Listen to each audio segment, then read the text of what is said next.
Stop throwing away your hard-earned money.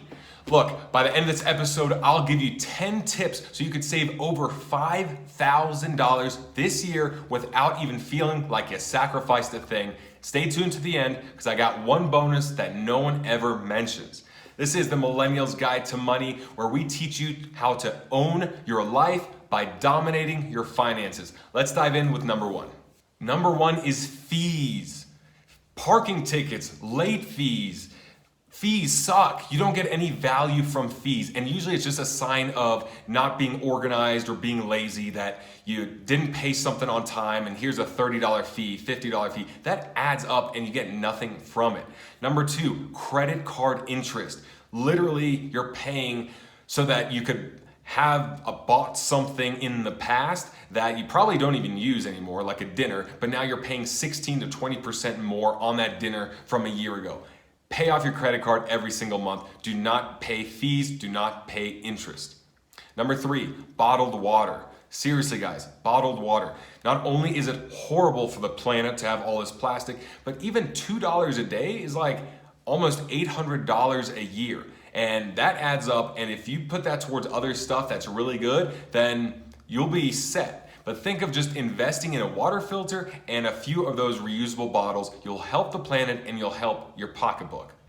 Number four, food. Okay, you gotta eat, I get that. But a lot of food is wasted. In fact, they say that 40% of all food is wasted in the US. Imagine wasting 40% of your income on food that goes in the trash. Even if it's 20%, even if it's 10%, stop wasting money on food. And one of the easiest ways of doing that is buying frozen instead of fresh. I buy frozen organic spinach, frozen organic other things, because I might buy something fresh, but then I'm forced to eat it that day or the next day. And I feel bad if it's not as fresh and I eat it and it's not that good, or then I feel bad if I throw it away. So sometimes just buy frozen, and if it's a new item, buy the smallest amount of it until you know you like it and you know you'll use it. Don't throw away food. It's bad for the environment as well. There's starving kids in Africa, you remember? Next thing is impulse buys. This is a big one. You're emotional, you're excited, you buy something. You're sad, you buy something. That is not the way to deal with your emotions. Not if you care about your finances and you want a nice future. It's kind of like you're an emotional eater. I have a cupcake because I feel happy. I have a cupcake because I feel sad. It's a short-term fix, and tomorrow you regret it. Next day you regret it. The difference between a cupcake and spending is a cupcake is not so bad, but buying a $1,000 outfit or vacation or something on a whim, that is dangerous. Next up, cigarettes and alcohol. Holy crap, guys. It's addictive, it's a fortune, and it just hurts your body. There is nothing good about any of it. I mean, even $100 a week on a bar tab, I mean, people spend that a day at the bar, but I mean, $100 a week, that's over $5,000 a year right there. Get off the cigarettes and learn to get off the alcohol. There's a 30-day no alcohol challenge that one of my buddies created just to help people with their own health and their finances by helping them get off of alcohol, because it's tough and there's a lot of pressure. But seriously, I don't drink, and if you can't find fun going out with friends without drinking, then that's the problem you should address, not keep buying alcohol just to fit in or whatever, because it's hurting yourself in so many different ways. Next up, fancy clothes, designer clothes, trendy clothes. That stuff's stupid, guys. It's stupid. Trendy clothes mean that you're buying something that is in right now and will be out in a few years, if not sooner. It is basically a way of you spending all your money into something that will never bring long-term happiness. I bought this shirt. Is it a quality shirt? Yeah, it's Under Armour. It was probably $60. But guess what? I got this about 10 years ago. I got this when I was working at a nightclub in Tampa. Great quality, still has held up. I wear this about 2 to 3 times a week. There's a difference between designer and trendy and quality. Quality is fine. Quality means it'll last a long time, you'll wear it a long time. The trendy stuff, the designer stuff, don't buy a $300 white linen shirt and then go out to dinner once and you spill wine on it. Like Forgetting Sarah Marshall. There's a reference in there with Aldous Snow. He spills wine over his Tommy Bahama shirt. That sucks. That's stupid. Don't do it. Next is fancy restaurants. I can't stand fancy restaurants because it's literally like paying 3 times the price for a piece of artwork in a room that you didn't even go to. Paying all this money for rent in a specific part of town that you don't live in, you just went to that one time. I can't do it. To me, I love value. I want to eat food and actually have enough food to be full rather than eat food and then still have to go home and get Chipotle like you see in the back there.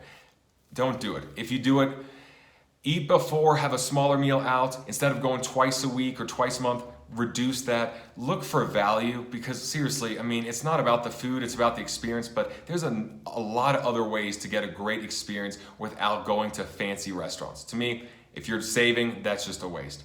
Next up, luxury car repairs, or really any car repairs. But if you have a luxury car like a BMW or an Audi, it's such a waste because now it's not just a couple parts of the engine. Now we got sensors and motors and cameras and all this stuff, and it all goes wrong. And if you don't have a big warranty on your vehicle, then you're going to be paying for something to work, which you already paid to begin with. You already paid 40 grand for the BMW. Now you have to pay 3 grand just for that thing to work again. That's stupid. It's a big money pit. Don't do it. I highly recommend getting something with a big warranty. I drive a Hyundai because I will not pay for maintenance or repairs. I'll pay for maintenance, the normal stuff. Repairs, absolutely not. I paid for the car once. I'm not going to pay it again. Number 10 is empty rooms in your house. Why would you get a 3-bedroom, 4-bedroom house and have a room empty? Or just put some random stuff in it and just say, yeah, it's kind of my spare room, or yeah, it's my office. I just don't work from there.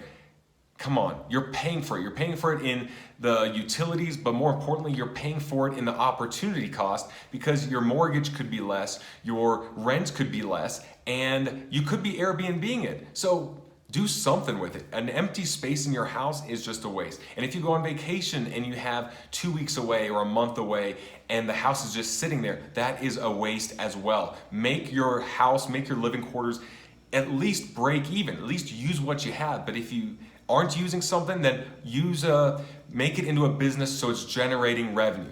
Just like they have apps for cars where you could rent your car out when you're not using it, same with your house, Airbnb, or do something where it's now bringing in money or at least not costing you any. And my bonus one, this is a number 11, shipping costs. Like, do you really need it the next day? Do you really need that upgraded shipping from free shipping for 5 to 7 days up to $20 for having it the next day?